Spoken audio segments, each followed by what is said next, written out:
Hi there, Chandra here. Just having a bit of a chat from Uluru. Hope your week's going well.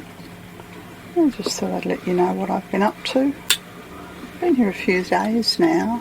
Each day seems to sort of roll into the next one, and I've kind of lost the track of time. One of the first things to do when you come to Uluru is to go to the cultural centre, because this is the heart of the Nguma community here, where the elders, past and present, where their energy can be felt. And so of course that's where we went first. I've met up with a good friend here, Namita, and we're spending some time together here in Central Australia.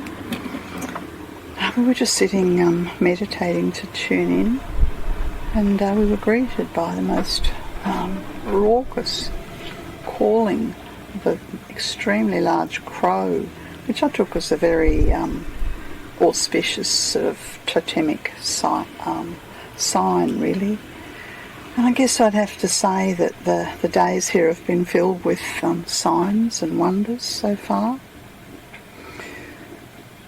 You know, you go out to Uluru and it never fails to take my breath away. It's the most awe-inspiring, ancient, powerful, majestic monolith on the planet, I think, certainly that I've ever seen. Yes, and one of the most profound experiences out there was we were on our way out there. We noticed there was a rainbow. Could see it from about, 10 kilometres away, I think, as we approached Uluru. And as we got closer, I realised it wasn't one rainbow, and when we got right there we realised it was a double rainbow. We could see it either side of the rock, but not above the rock.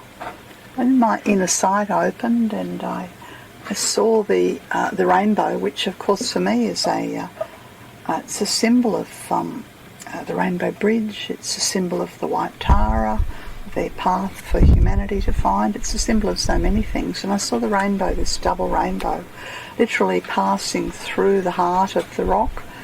And then I saw this beautiful downflow of deep blue energy, the energy of divine will, sort of coming through the centre of the rainbow and down into the earth in a perpendicular, like a deep blue arrow. And over the next, I think it was about 30, maybe 40 minutes, as we were leading up to the sunset, the rainbow went from very small, and it looked like it was just literally a rainbow pole, a bit like a barber's pole, coming up out of the earth. And it went up and up and up and up. And then the most mysterious thing, it appeared as if the rainbow was extending horizontally towards the rock. And so it went from all the colours of the rainbow to sort of violets and rose and pink, and it began to diffuse itself towards the rock. And eventually it created what looked like, over about a half an hour, it created what looked like two arrows pointing towards the rock. It was an amazing, I have never ever seen a rainbow act like this. Never seen a rainbow that looks like this, that stops being a rainbow and turns into a path, that it turns into two arrows, two signposts, literally pointing towards Uluru.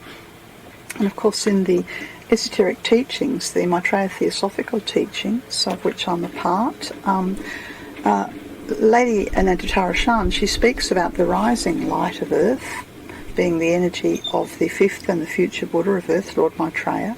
And she also speaks about the spreading light of Earth, which is the energy of the White Tara and the Diamond Tara.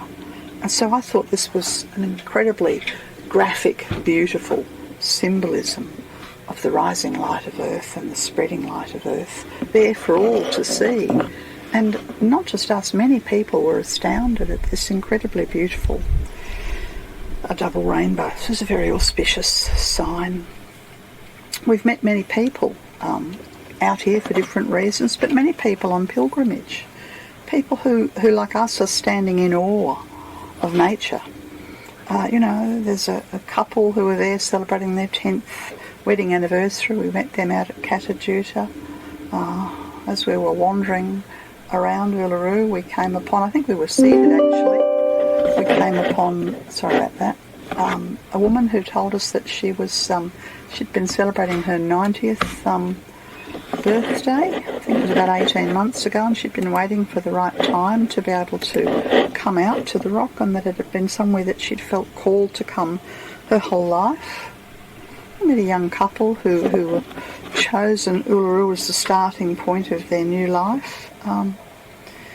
You know, other couples who are passing through Uluru and Katajuta on their way to Western Australia via a 1,000 kilometre dirt road. You know, so it's a crossover point. Yeah, sort of a little bit like, I suppose Jerusalem would have been in the, you know, a couple of thousand years ago. Uluru has this sort of sense of a convergence. Yeah. And as I said, it is a place where I think many people, where time stands still and people can just breathe deeply, feel the blessings, also pay attention to nature. It's extremely hot. There are many flies.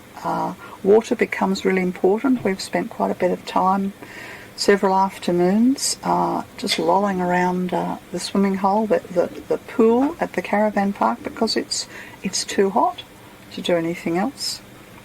Of course, we've had our fair share of healing and energy work. We've spent some time doing some women's business healing work around Amutajulu, working with the colours of the earth, you know, the ochres, the red, the charcoal, the orange and the yellow. We've been down to Kanchu, the waterhole there, which to me feels like a chalice for the Christ and has this energy of deepest peace and spirit of resurrection. We were out last night in the lead up to the full moon. The full moon was actually this morning, but in the lead up to the full moon, out at Katajuta. It's a very ancient place, and very strong sense of awe, but also power. You know, we did some esoteric work out there with the extraterrestrials, and I'll post that on the website in the days to come. Anyway, that's it from Chandra, just saying hello. Nice to chat.